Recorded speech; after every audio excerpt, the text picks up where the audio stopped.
Yo recuerdo que hace unos meses, en el mes de junio, salió también un documento de un grupo que se llama Crisis Group, que es un grupo think tank, un centro de pensamiento, que decía que, bueno, en caso de crisis humanitaria, sobre todo Colombia tendría que reaccionar. Poco después vemos lo que sucedió, lo que ha venido sucediendo con Colombia a partir, bueno, de la decisión soberana del cierre de la frontera. Con el caso específico del decreto de Barack Obama del 9 de marzo hay varias cosas. Uno, recordemos que a finales de enero los países de Petrocaribe hablaron del impulso que se dio, la llamada Iniciativa Energética del Caribe por parte de los Estados Unidos para destrozar Petrocaribe de alguna manera, ¿no? Y destrozar a partir de allí toda la visión de integración latinoamericana y de bloque latinoamericano. Por el otro lado, el 12 de febrero específicamente, el presidente Nicolás Maduro denunció que había financiamiento de la Embajada de los Estados Unidos para dar un golpe de Estado que venía muy pronto.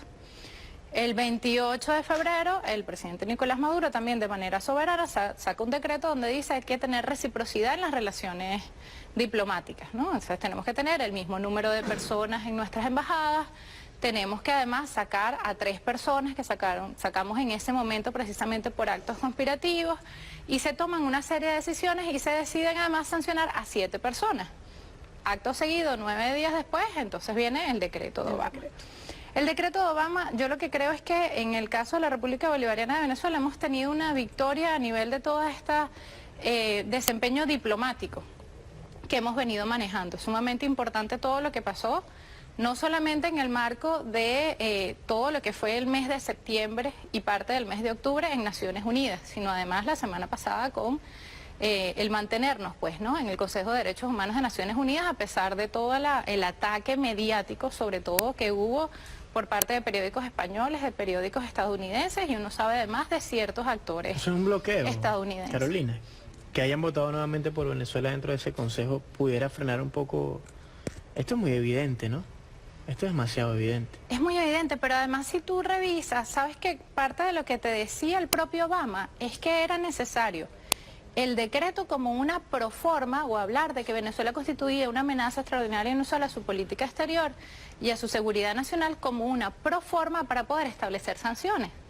Pero si tú recuerdas, justo un día antes de Estados Unidos, el 18 de diciembre, señalar la normalidad de las relaciones con Cuba, justo el día antes del 17, salió un documento, una resolución de sanciones de parte del Congreso de los Estados Unidos, de ambas cámaras del Congreso de los Estados Unidos, a personas venezolanas por todo el tema del desarrollo de las guarimbas y todo esto, que ellos lo manejan como unas manifestaciones pacíficas, ¿no?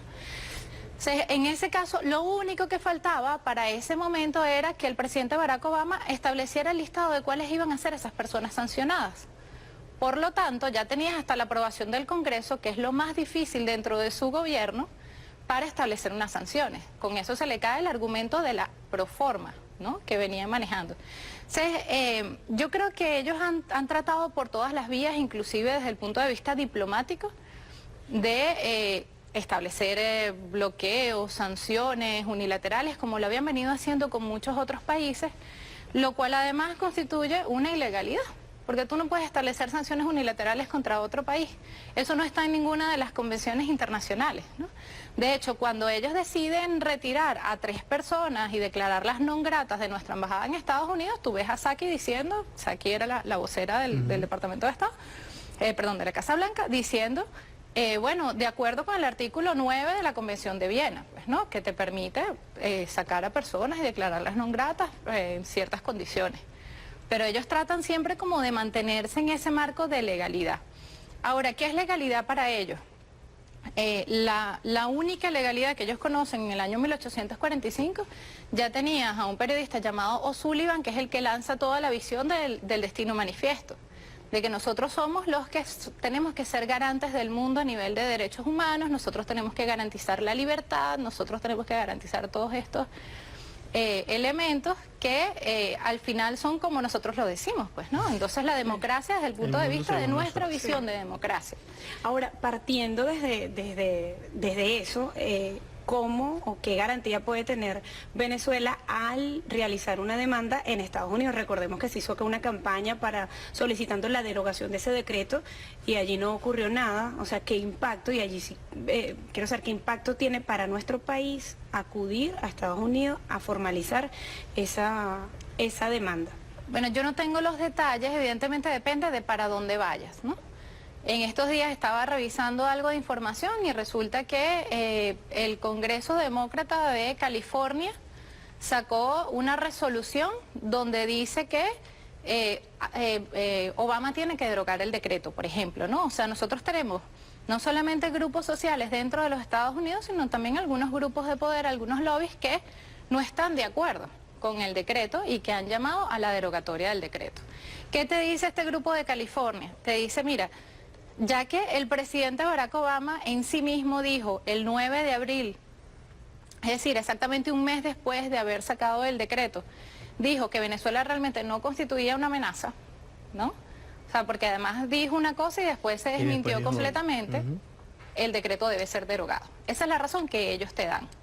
Pero a nivel de derecho internacional tenemos todas las razones. Sencillamente tú no puedes establecer una acción unilateral contra otro país porque lo decides, pues, ¿no? Por eso es que ellos se escudan en el hecho de que eso lo hacen para poder sancionar a 7 personas, porque además las sanciones son económicas y financieras. Las sanciones no son ni con el Departamento de Estado, las sanciones no son con el Departamento de Justicia, son con el Departamento del Tesoro. Y son sanciones básicamente económicas las que te manejan en ese decreto. Entonces, claro, lo que a nosotros nos afecta y nos choca de alguna manera es lo que, digamos, la cartilla que ellos han venido utilizando en todo lo que han sido las primaveras árabes y en todos estos documentos que habían sacado anteriormente, donde al declararlos como una amenaza extraordinaria e inusual a su política exterior y a su seguridad nacional, que nosotros sabemos que esa seguridad nacional está vinculada a la seguridad energética de los Estados Unidos, que está tambaleándose. Bueno, nosotros decimos, por aquí viene una intención de inmiscuirse directamente en los asuntos internos de Venezuela. Vamos a ponerle una coma a esto acá. Vamos a hacer una pausa. La gente está participando mucho por acá, opinando más que todo. Sí. Creo que hay mucha claridad de parte de nuestro pueblo. La pregunta es, Carolina, que hace todo el mundo, ¿ante quién voy a denunciar y qué garantías tengo? ¿No? Es como cuando te roban y vas a la policía y resulta que el policía que te va a tomar la denuncia estaba nada. ¿Sabes? Cosas que pasan en este mundo loco. Estamos hablando con Carolina Escarra acerca de esta...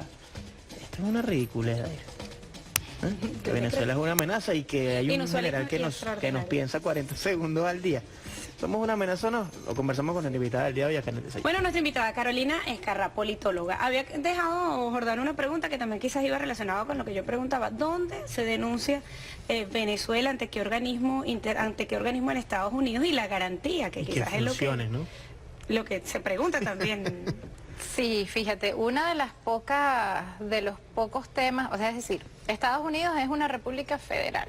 Como una república federal tiene 50 sistemas de educación, 50 sistemas judiciales, o sea, todo está organizado dependiendo de en dónde se vaya a hacer esa demanda, que es lo que no sabemos, pues, ¿no? Yo busqué por todos lados a ver dónde se iba a hacer esa demanda, si el presidente había dicho algo, si la canciller había dicho algo, y no han dicho ante qué tribunales o ante qué estado de los Estados Unidos van a hacer esa demanda. Yo sé, por diferentes razones, que nosotros tenemos demandas al gobierno venezolano en tribunales estadounidenses, por ejemplo, ¿no? Que es algo que obviamente tampoco tiene ningún viso de legalidad. Perfectamente yo no soy abogado, pero perfectamente el Tribunal Supremo de la República Bolivariana de Venezuela puede perfectamente decir esa sentencia no es ejecutable, pues, ¿no? Que es lo que sucede en la mayoría de los casos, sobre todo cuando es un tribunal de otro país el que está decidiendo o el que está sentenciando a Venezuela en determinado caso. En algún momento determinado recuerdo que nos impusieron, por ejemplo, soltar a Leopoldo López. Entonces dijo, mira, eso no es ejecutable en Venezuela y tienes que pasar por un tribunal venezolano para poder tomar o no tomar esa decisión. ¿No? ¿Cómo? Una injerencia muy clara. Una injerencia muy clara, también. Pero es que estaban acostumbrados a eso, Jordán. Pero eso se hacía. Una práctica común. Se hizo. Tú no has visto lo que sucedió con Santos. Apenas se reunió la canciller María Ángela Holguín con la canciller Delcy Rodríguez, tomaron un conjunto de decisiones. Apenas se cerró las fronteras, que se fueron a eso. El mismo día salió el defensor del pueblo colombiano llevándonos ante la Corte Penal Internacional. Y el día siguiente salió Santos diciendo que nada de eso era viable, pues, ¿no? De lo que se había acordado el día anterior. ¿Qué fue eso? ¿No? Eso fue una llamada de los Estados Unidos diciendo, epa, no te metas por ahí, y mucho menos después de lo que les estoy comentando, que sacan los centros de pensamiento diciendo Colombia se tiene que manifestar, pues, ¿no? Entonces ahí, esa es la manera como ellos se mueven con sus aliados. Ellos siguen siendo los padres y los que, digamos, tienen ese destino manifiesto que te van a decir cómo actuar y cómo no actuar. En este caso lo están haciendo con Colombia, lo hacen en algunas oportunidades con Chile, lo hacen, digamos, que con sus aliados en la región, con Perú, etcétera. Ahora, fíjate, Carolina, por acá nos escribió, por lo menos Emerson Maneja, que está escribiendo desde hace rato, dice que Venezuela tiene que tomar decisiones más contundentes que se igualen a ese decreto con respecto a este tema. Y también dice que la arrogancia de Estados Unidos no va a asumir jamás o no va a derogar ese decreto. Es decir, eso no es una alternativa. O no es viable que se pueda ejecutar. ¿Eso es factible? Que Mira, no se derogue ese decreto. depende porque, depende, como te digo, hacia dónde, o sea, dónde se haga esa demanda. Dónde se haga esa demanda dentro de los propios Estados Unidos, ¿no? Lo primero que dijo el compañero fue... El de que Venezuela debe asumir decisiones más contundentes que se igualen a ese decreto que vino de Estados Unidos. Lo que pasa es que el decreto, si nos ponemos a ver el decreto que sacó, no recuerdo el número ahorita, el decreto que sacó el presidente Nicolás Maduro unos días antes, el 28 de febrero, estaba sancionando a 7 estadounidenses en ese caso. La mayoría eran republicanos, ¿no? Fíjate que ninguno de los sancionados está, digamos que en el alto gobierno, o no estaba en el alto gobierno a los máximos niveles, o no estaba dentro de lo que podría ser, no sé, en este momento el comando antigolpe o digamos el comando político de la revolución que se había manejado en ese momento, ¿no? Igual en nuestro caso, la mayoría eran republicanos, ellos estaban en una contienda, digamos toda la parte previa a la contienda, previa, valga la redundancia, a las elecciones presidenciales. Ellos todavía han estado en una contienda permanente, republicanos y demócratas. Recordemos que hasta noviembre del año pasado, la mayoría del Congreso era demócrata. Y después dio un vuelco muy grande y ahora la mayoría es republicana. Estamos hablando de que las sanciones salieron en diciembre, pero son sanciones que se venían trabajando y se venían maquinando desde marzo del año anterior, es decir, desde que falleció el comandante Chávez. O sea, todo ha sido como, ellos tienen sus planes bien estipulados, lo que hay es que saber leerlos, ¿no? Yo recuerdo que antes de las elecciones del 7 de octubre del año 2012, ya había sacado un ex embajador, no recuerdo ahorita el nombre, un ex embajador estadounidense ya había sacado todo un análisis de qué podía pasar el 12 de octubre. Una, por supuesto, lo más importante para ellos, aunque ellos sabían que no era para nada probable, que no ganara la revolución. Dos, que ganara la revolución con muy poco margen, que además Chávez metió una diferencia de 12 puntos. Y tres, que bueno, que el presidente Chávez ganara, pero que inmediatamente falleciera. Eso ya ellos lo tenían estipulado, ya ellos sabían que ese era un escenario posible y cómo manejarse. Mucho más, evidentemente, si nos vamos con la teoría con la que yo estoy de acuerdo, de que hubo un intento de ellos, o sea, de que ellos realmente mandaron a dañar, pues, ¿no?, al presidente Chávez y de alguna manera le inocularon esa enfermedad. Elecciones muy importantes, aunque sean parlamentarias. Es más, no es una elección, ¿no? Eso hay que aclararlo. Son 111 elecciones en todo el país. Porque entonces la derecha quiere llevarnos, no, esta es la elección, este sí es el plebiscito. No, son 111 elecciones muy bien localizadas. En esa lectura que tú has hecho de todo este plan, ¿qué podría venir? Bueno, puede venir lo mismo que ha venido en todas las elecciones. Si tú te pones a revisar el resultado de todas las elecciones, ellos salen con su cartica de fraude. Para todas las elecciones.